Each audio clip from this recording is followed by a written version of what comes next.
Last class में हमने logical function पढ़ रहे थे। हाँ हाँ, पढ़ लिए थे वैसे, वो शीट पे काम करा था। अच्छा,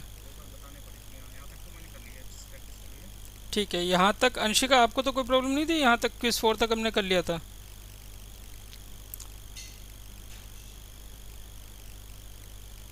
नितिन आपको? ठीक है, ओके चलो ठीक है, यहाँ से क्विज 5 से स्टार्ट करते हैं अब।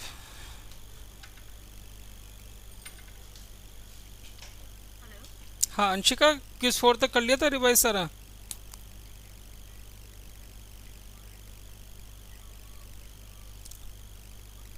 अंशिका मेरी आवाज़ आ रही है आपको?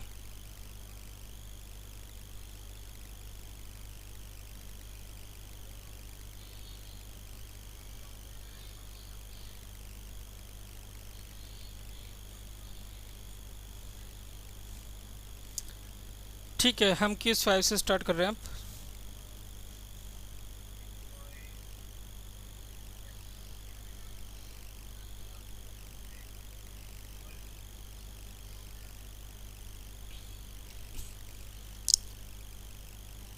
अंशिका मैंने आपका हेडफोन ना म्यूट पे करा हुआ है, ठीक है? तो अभी हम स्टार्ट कर रहे हैं। अगर कोई प्रॉब्लम बीच में आए तो एकदम पूछ लेना अनम्यूट करके। अच्छा, इस वाले क्वेश्चन में क्या आता है, यहाँ पे एक सिटी का नाम दे रखा है, ठीक है?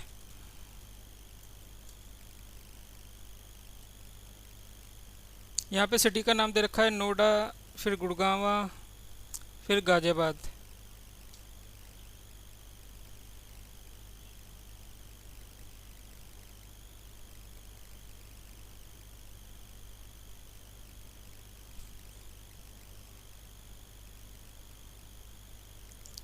अ- अंशिका आवाज़ आ रही है आपको?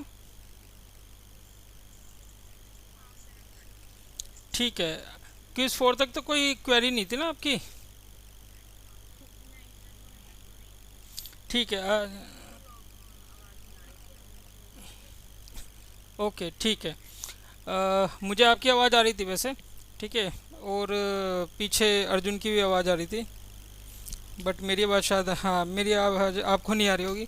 मैं आपका अब अनम्यूट कर रहा हूँ, यहाँ से सॉरी म्यूट कर रहा हूँ। ठीक है, कुछ प्रॉब्लम होगी तो अनम्यूट करके आप पूछ लेना। ठीक।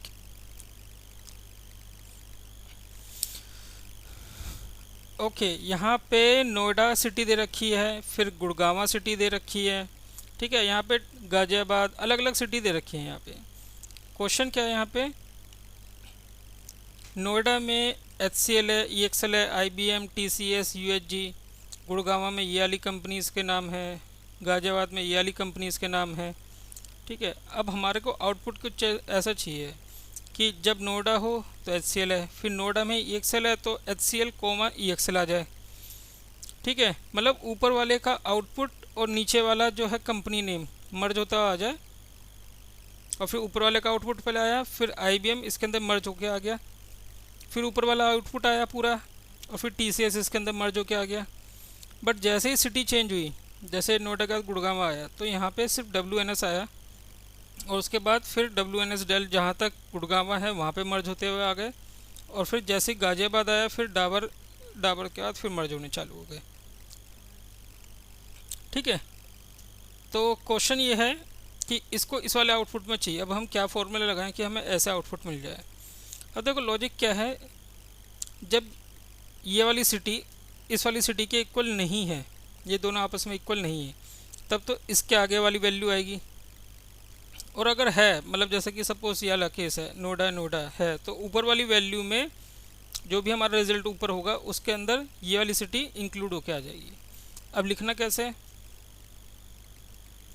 इफ़ ये वाली city not equal to this city, ठीक है। जो भी ऊपर है वो अगर आपस में नहीं है बराबर, तो क्या होगा, हमें जो भी एक कंपनी है उसके आगे वाली सिटी चाहिए, ठीक है।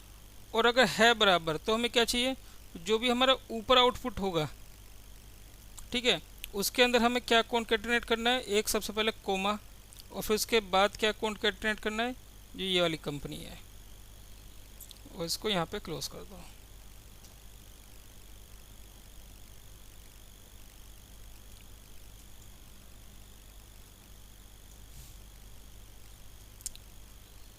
ठीक है, वही आउटपुट आ रहा है जो हमें चाहिए।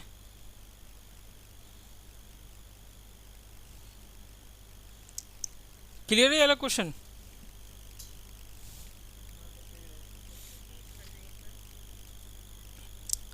देखो इसमें क्वेश्चन क्या था कि अगर ऊपर वाली सिटी और ये वाली, जैसे कि नोएडा नोएडा है, तो ये सारे आपस में मर्ज होते चले जाएंगे कि नोएडा में HCL है, फिर HCL कोमा EXL, फिर ये आ गया, फिर कोमा, मतलब ऊपर वाला आउटपुट एज इट इज़ आएगा, फिर उसके बाद जो न्यू कंपनी नेम है वो मर्ज हो जाएगा इसके अंदर। ठीक है, और जहाँ जहाँ पे हमारी सिटी इक्वल नहीं है वहाँ पे पहले सिटी का नाम आएगा, जैसे गुड़गांवा तो पहले WNS आ जाएगा क्यों यहाँ पे WNS लिखा हुआ है, फिर उसके बाद मर्ज होना चालू होगा WNS कोमा डेल, फिर WNS कोमा डेल ऊपर लिखा हुआ है तो वो नीचे आएगा, फिर HP उसके अंदर मर्ज हो जाएगा, फिर PWS है तो उसके अंदर मर्ज हो जाएगा। ये हमारा क्वेश्चन था। अब जो हमने ऊपर देखा है ये जो क्वेश्चन है वैसे लिखेंगे, इफ़ ये वाली सिटी नॉट इक्वल टू अपने ऊपर वाली सिटी के, जैसे सपोज ये वाला केस है Gurgaon not equal to Noida, तो हमें WNS चाहिए, तो हम वही लिख रहे हैं कि अगर Gurgaon not equal to Noida है तो हमें क्या चाहिए, जो यहाँ पे लिखा होगा। ठीक है, और अगर इक्वल हो गए तो हमें क्या चाहिए, जो भी हमारा ऊपर आउटपुट होगा वो तो चाहिए ही चाहिए, उसके साथ में हमारे को क्या चाहिए, एक कोमा चाहिए, और उसके साथ में इस वाली कंपनी का नाम चाहिए।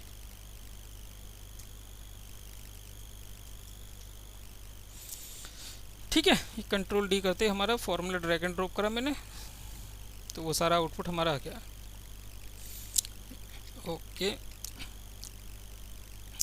अच्छा नेस्टेड इफ का एक एग्जांपल है यहाँ पे हमारे को मार्क्स दे रखे हैं। कंडीशन क्या है, लेस देन 33 पे फेल है, less than 45 but greater than और इक्वल टू 33 पास है, तो लेस देन 60 पे सेकंड है, लेस देन 75 पे फर्स्ट है, लेस देन इक्वल टू 100 पे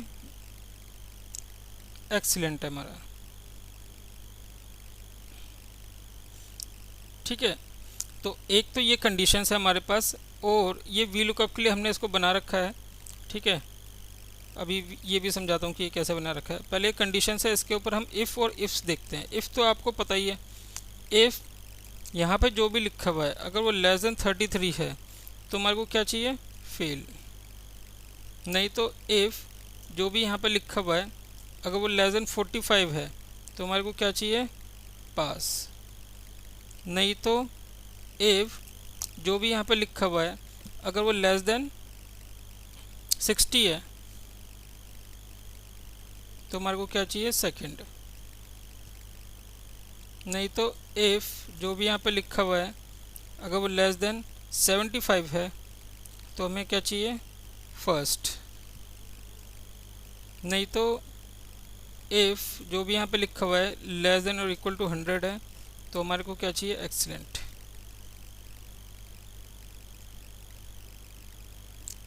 और नहीं तो कुछ भी दे सकते हो।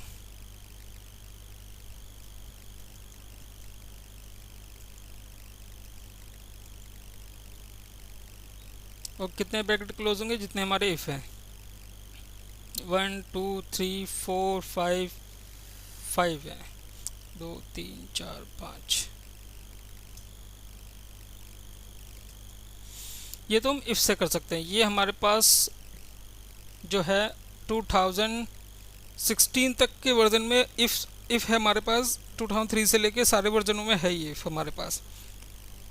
इफ्स के अंदर क्या है हमारे पास, इफ्स एक नया फंक्शन आया है ऑफिस 365 में। हम्म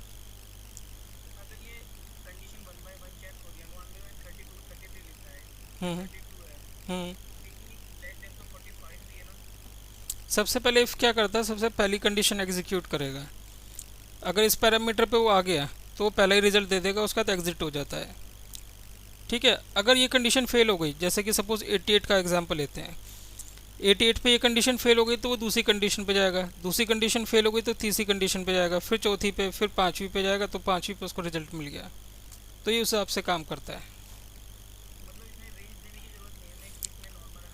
हाँ, अभी जो हमने एंड का करा था जो एग्जांपल लास्ट टाइम, है ना, लास्ट टाइम हमने एंड के साथ रेंज बनाई थी, इंटरवल बनाया था पूरा, तो वो एक बिल्कुल बेसिक एग्जांपल था हमारा। ठीक है, ये एडवांस लेवल का एग्जांपल है, हम इसको ऐसे भी डिकोड कर सकते हैं उसको मतलब इफ़ चलता कैसे, पहली कंडीशन अगर उसकी ट्रू है तो उसके हिसाब से रिजल्ट दे देगा, वरना नेक्स्ट, वरना फिर नेक्स्ट, वरना वो आगे आगे चलता रहेगा। ठीक है। इफ्स में क्या हुआ, इफ्स में ऑफिस 365 में दिया एक लॉजिकल टेस्ट होगा, उसके वैल्यू होगी। लॉजिकल टेस्ट क्या है, ये वाली वैल्यू अगर लेस देन 33 है तो हमारे को क्या करना है, फेल करना है। अब इफ़ नहीं डालेंगे हम यहाँ पे, इफ्स में एक ही बार इफ़ डालेंगे इफ्स, उसके बाद क्या आ जाएगा, लॉजिकल टेस्ट 2 कि ये वाली कंडीशन अगर लेस देन 45 है तो हमारे पास क्या रिजल्ट आ जाए, पास। नहीं तो ये वाली कंडीशन अगर लेस देन 60 है तो हमारे पास क्या रिजल्ट आ जाए, सेकंड। नहीं तो ये वाला जो सेल है हमारा अगर लेस देन 75 है तो हमारे पास क्या रिजल्ट आ जाए, फर्स्ट। नहीं तो मतलब एक लॉजिकल टेस्ट होगा यहाँ पे, उसके बेस पे जो भी आपको वैल्यू देनी है वो दे दो। और इसमें आप 128 कंडीशन तक आप दे सकते हो।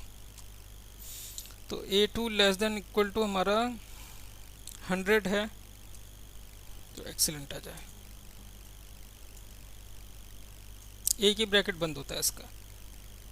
ठीक है, एक कंडीशन उसका रिजल्ट, अगर एक कंडीशन फेल हो गई तो दूसरी कंडीशन लॉजिक 2 फिर उसका रिजल्ट, नहीं तो लॉजिक 3 उसका रिजल्ट वैल्यू ऑफ ट्रू, फिर लॉजिक 4 उसका, फिर लॉजिक 5 उसका। ठीक है, इसके अंदर एक ही बार चलता है हमारा और सेम वही रिजल्ट आएंगे जो हमारे हैं।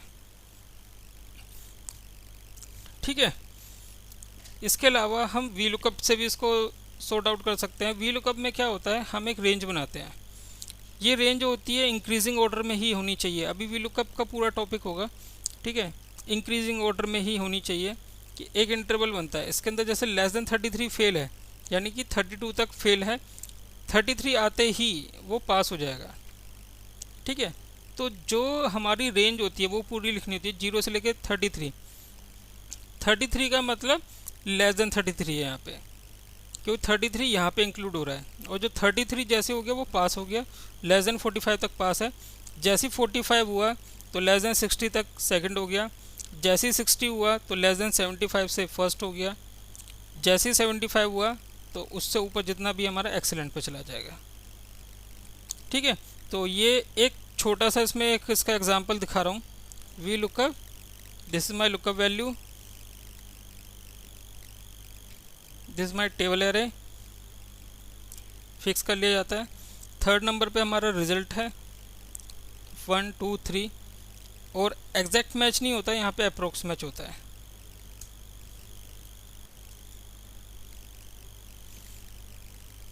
ठीक है, ये वाला जो है पूरा डिटेल में पढ़ेंगे आराम से, काफ़ी एग्जांपल हैं इसके अप्रोक्स मैच के। जो नॉर्मल जितने भी पढ़ाते हैं बंदे ज़्यादातर जीरो वाले ही पढ़ाते हैं कि यहाँ पे जीरो ही आए, बट 1 वाले एग्जांपल बहुत रेयर होते हैं और बहुत काम के होते हैं ये। ठीक है, ये वाला एग्जांपल क्लियर है।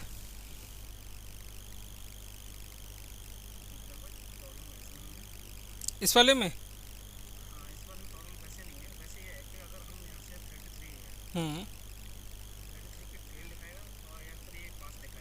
देखो ये है मिनिमम लिमिट, ठीक है, ये है मैक्सिमम लिमिट। 0 से लेके 33 का मतलब क्या है कि 0 से इक्वल और ग्रेटर देन, और 33 से लेस देन। ठीक है, 33 आते ही वो ये वाली रेंज लेगा। हाँ हाँ, ठीक है। ऐसे ही वो 45, जैसे इसका मतलब क्या हो गया, 45 से लेस देन यानी 44.99 तक वो ये लेगा, और जैसे ही 45 हो जाएगा तो वो सेकंड पे आ जाएगा। देखो यहाँ पे देखो, अगर मैंने लिखा 2 तो फेल है, अगर मैं लिखा 32.99 तो भी वो फेल ही है, अगर मैं लिखा 33 तो पास हो गया। ठीक है, क्यों 33 ये वाली रेंज पकड़ेगा वो। ठीक है, हाँ। ऐसे ही यहाँ पे 45 तक है तो यहाँ पे हम 45 तक अगर लिखेंगे 44 तो यही रहेगा, बट जैसे ही 45 लिखेंगे तो वो अपना सेकंड पे आ जाएगा, इस वाली रेंज पे आ गया। ठीक है, इसमें अभी और इफ एंड बट है वो भी समझाऊंगा। अभी के लिए इतना ही रहने दो, क्योंकि वी लुकअप पूरा एक टॉपिक आएगा ना तब आराम से समझाऊंगा। बट ये कि क्वेश्चंस को जब रेंज वाले हों हमारे पास, रेंज मतलब इंटरवल वाले क्वेश्चंस हमारे पास, हम उसको इफ़ से भी और वी लुकअप से भी कर सकते हैं। ठीक है, एक हमारे पास ये एग्जांपल है इफ़ एंड का। यहाँ पे एक लिस्ट दे रखी है, एक लिस्ट है, इसमें नेम दे रखे बंदों के ए बी सी करके, कुछ सब्जेक्ट दे रखा है। ऐसी यहाँ पे दूसरी लिस्ट दे रखी है, उसमें नेम है और सब्जेक्ट है। क्वेश्चन क्या है, अगर ए इक्वल टू ए हो, यानी दोनों के नाम इक्वल हों और दोनों के सब्जेक्ट भी इक्वल हों, जैसे कि यहाँ पे इंग्लिश है और यहाँ पे इंग्लिश है, नाम भी बी है और यहाँ पे भी बी है, तो दोनों में जब इक्वल है तब यहाँ पे क्या आ जाए, ओके आ जाए लिखा हुआ, और वरना नोट ओके लिखा आ जाए। ठीक है, तो इफ़, अब यहाँ पे क्या करना है, पहले तो ये मैच करना है कि यहाँ पे ऐसा कर लो एंड, क्योंकि दो कंडीशन है कि ये इक्वल टू है इसके, पहली कंडीशन, और दूसरी कंडीशन क्या है कि ये इक्वल टू होना चाहिए इसके। जब दोनों कंडीशन ट्रू होंगी तो ये ट्रू देगा, अदरवाइज फॉल्स देगा।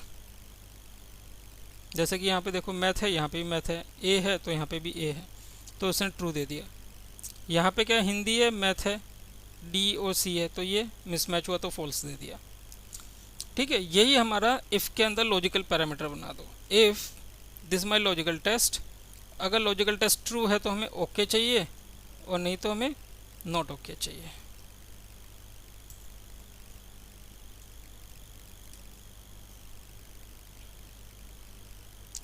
क्लियर है ये? ठीक है,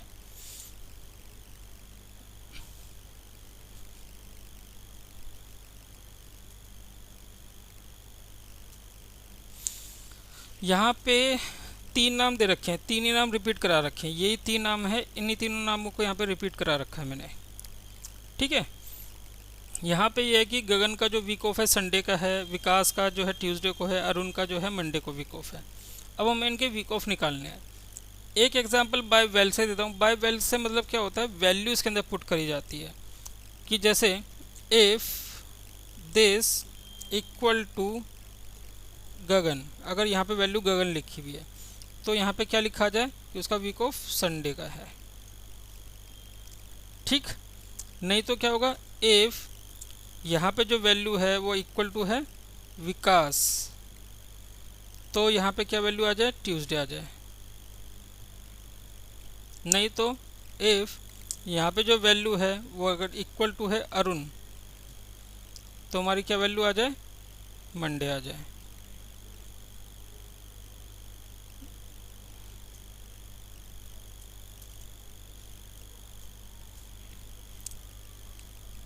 ये क्लियर है अंशिका, ये क्लियर है आपको?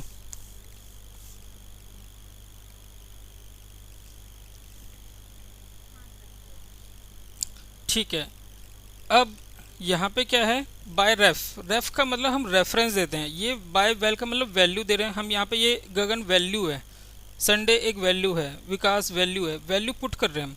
रेफरेंस में क्या होगा, इफ़ यहाँ पे जो भी लिखा हुआ है अगर वो इक्वल टू है इस वाली वैल्यू के, अब ये वैल्यू हिलनी नहीं चाहिए।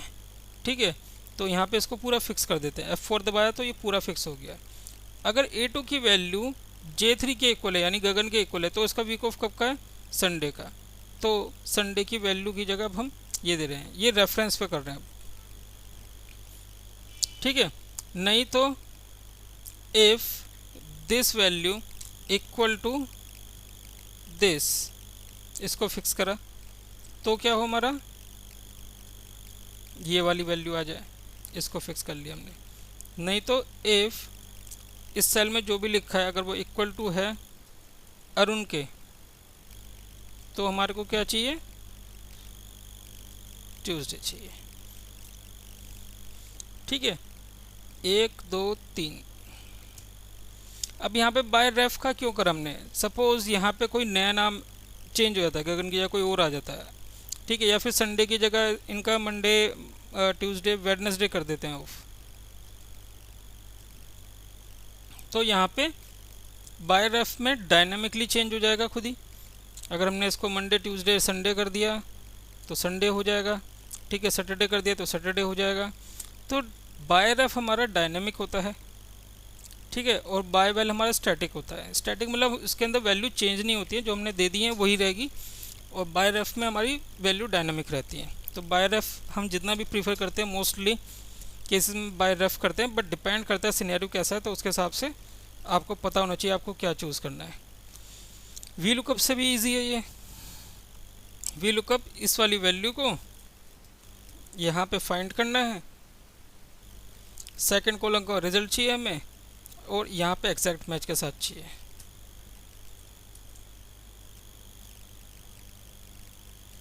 ठीक है, तो इसको मैं संडे ही कर देता हूँ ताकि आपको कुछ कन्फ्यूज़न ना हो, सारा रिजल्ट एक जैसे ही दिखे। इफ़ से भी करा जा सकता है इसको, सॉरी इफ़ के तो एग्जांपल हमने कर ही लिए, यहाँ पे इफ़ से भी कर देते हैं। यहाँ पे इफ़ ये वाली वैल्यू इक्वल टू है इस वाली वैल्यू के, तो हमें क्या चाहिए, संडे चाहिए। नहीं तो ये वाली वैल्यू अगर इक्वल टू है हमारे इस वाली वैल्यू के, तो हमारे को ट्यूसडे चाहिए। नहीं तो ये वाली वैल्यू अगर इक्वल टू हमारे अरुण वाली वैल्यू के, तो हमारे को मंडे चाहिए।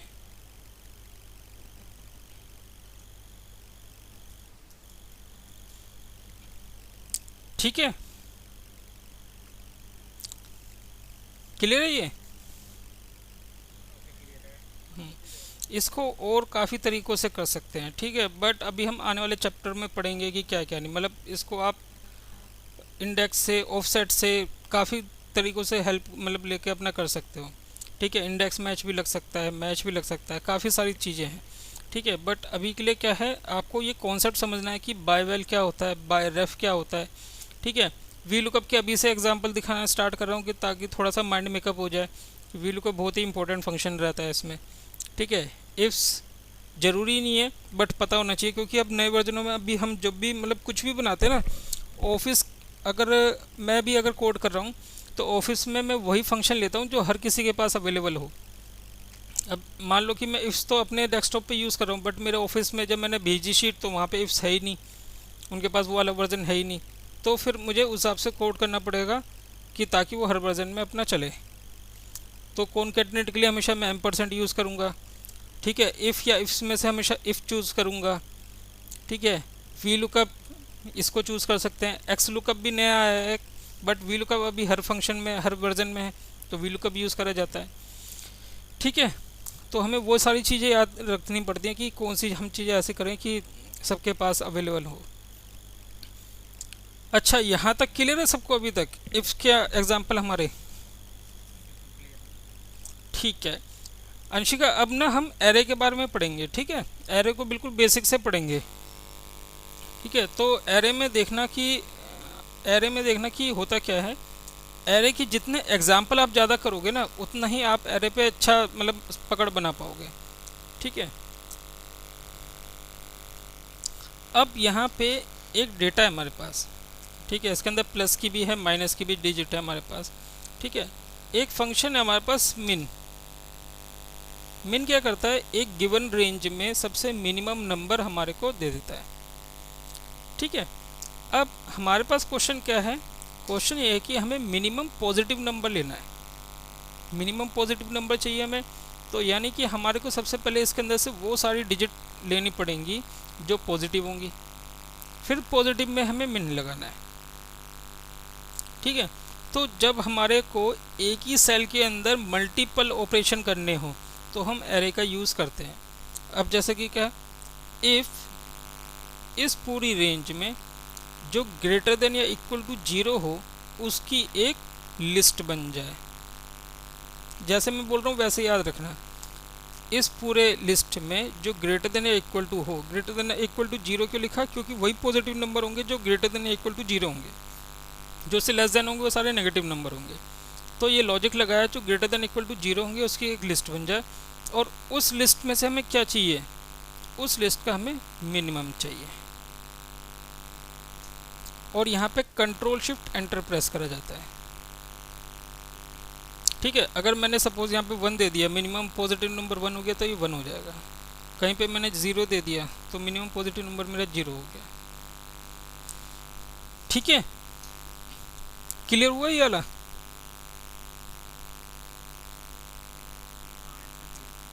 अंशिका आपको, अंशिका आप, ठीक है, ओके। अब देखो हम जैसे यहाँ पे मिन लगा रहे हैं ना, भाई लिस्ट तो बनी गई है, इसके अंदर मिन लगाओ, सम लगाओ। देखो एरे का मतलब क्या है, इसके अंदर एक सेल के अंदर मल्टीपल वैल्यूज आ गई, मतलब ये समझ लो इस पूरी लिस्ट में से जो ग्रेटर देन 0 वो काफ़ी सारे हैं, है ना, बट सेल तो एक ही है। सेल अगर एक ही है वो तो एक ही वैल्यू शो करेगा। एक वैल्यू मिनिमम हो सकती है, मैक्सिमम भी एक ही वैल्यू होगी, सम भी एक ही वैल्यू होगी, प्रोडक्ट यानी मल्टीप्लाई भी एक ही वैल्यू होगी।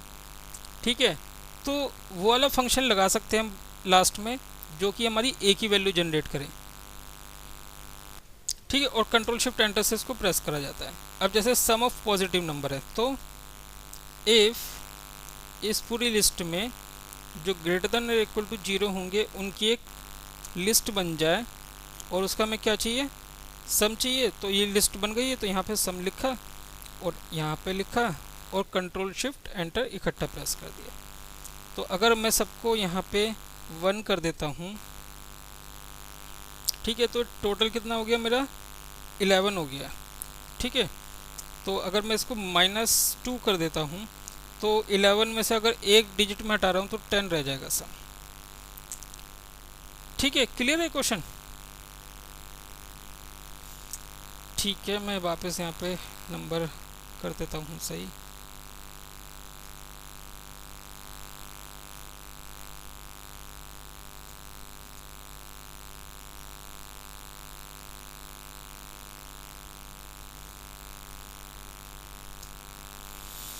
ठीक है, काउंट ऑफ पॉजिटिव नंबर। अब क्या है यहाँ पे, इफ इस पूरी लिस्ट में जो ग्रेटर देन इक्वल टू हो 0 उनकी एक लिस्ट बन जाए। लिस्ट बन गई उनकी, अब उसका हमें क्या चाहिए, काउंट चाहिए।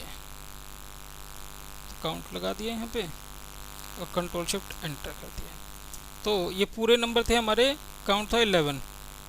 11 में से 2 हमारे नेगेटिव नंबर हैं, तो हमारे पास जो पॉजिटिव नंबर बचे वो 9 बचे। ठीक,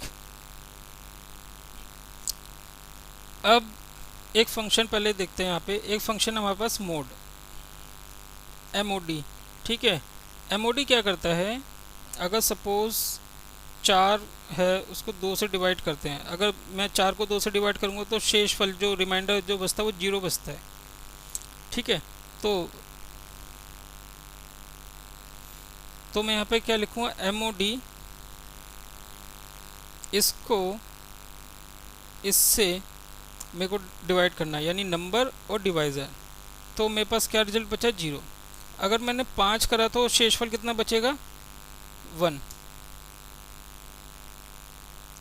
ठीक है, 6 कर दिया तो 0, 3 से डिवाइड कर दूं, यहाँ पे 7 लिख दूं तो रिमाइंडर क्या बचेगा, 1। यानी MOD कुछ भी आप लिख दो यहाँ पे, 1 या 0 में ये आंसर देगा। 2 से डिवाइड करो, 4 से डिवाइड करो, किसी से भी डिवाइड करो तो एक ना एक डिजिट रह जाती है। ठीक है, या तो वो 0 डिवाइड करेगा, या फिर अगर मैं 2 से 6 को डिवाइड करूँगा, अगर मैं 6 को 2 से डिवाइड करूँगा तो शेषफल कितना बचेगा, रिमाइंडर। MOD से रिमाइंडर निकलता है। ठीक है, अगर मतलब 6 को अगर मैं 2 से डिवाइड करूँगा, ठीक है, तो पूरा पूरा डिवाइड हो जाएगा तो 0 शेषफल बचेगा। बट अगर 7 लिख दिया तो 1 बचता है रिमाइंडर। तो ये वही वाला है, MOD क्या करता है, रिमाइंडर देता है हमें। ठीक है, जो भी रिमेनिंग पार्ट है हमारा। ठीक है, अब यहाँ पे क्या है, हमारा काउंट ऑफ ओड नंबर निकालना है हमें।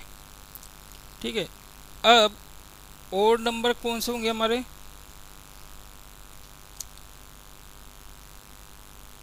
ओड नंबर वो होंगे अगर मैं MOD में 2 से डिवाइड करूँगा और उनका जो रिमाइंडर है 1 आ गया, वो मेरा ओड नंबर होगा। ठीक है, तो मैं यहाँ पे लिख रहा हूँ MOD इस पूरे का, ठीक है, 1 मिनट होल्ड करना। अच्छा, MOD इस पूरे को अगर मैं 2 से डिवाइड करूं, ठीक है, तो इसको बना रहा हूं लॉजिक। इफ MOD इस पूरी लिस्ट में जिसको भी 2 से डिवाइड कर रहे हैं, अगर वो इक्वल टू आता है 1 के, यानी कि सारे ओड नंबर आएंगे, जिसका भी 1 आएगा, रिमाइंडर जिसका भी 1 आएगा, तो हमें क्या करना है, उसका एक लिस्ट बना लेनी है। इसी की एक लिस्ट बना लो और उसका हमें क्या करना है, काउंट करना है।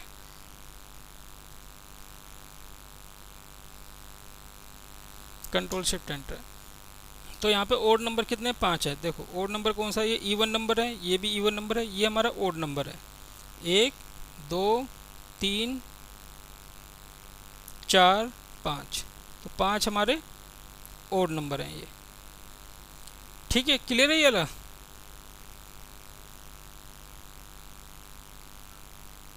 ठीक है धर्मेंद्र, कोई क्वेश्चन?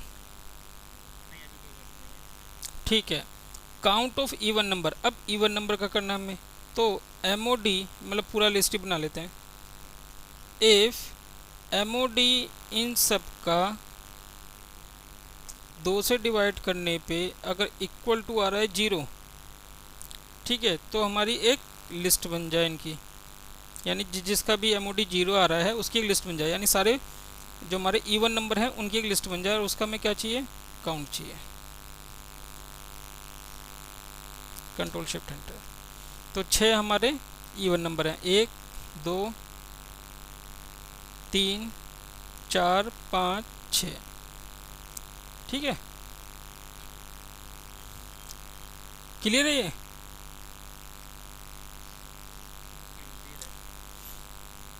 ठीक है, अब ये तो बिल्कुल बेसिक था। ठीक है, अब थोड़ा सा और डीपली चलते हैं।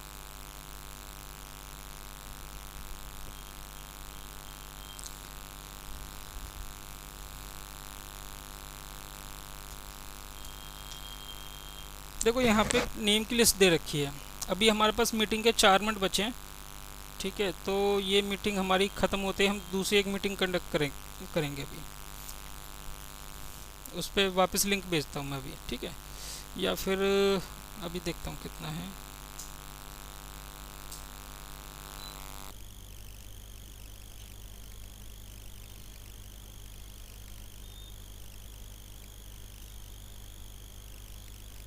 एक दूसरी मीटिंग में वापस मैं रेस कर रहा हूँ, उस पर कर लो, फिर ये फिनिश करते हैं। ठीक है, मैं वापस लिंक भेज रहा हूँ, इसको मैं डिस्कनेक्ट कर रहा हूँ, लिंक भेज रहा हूँ मैं।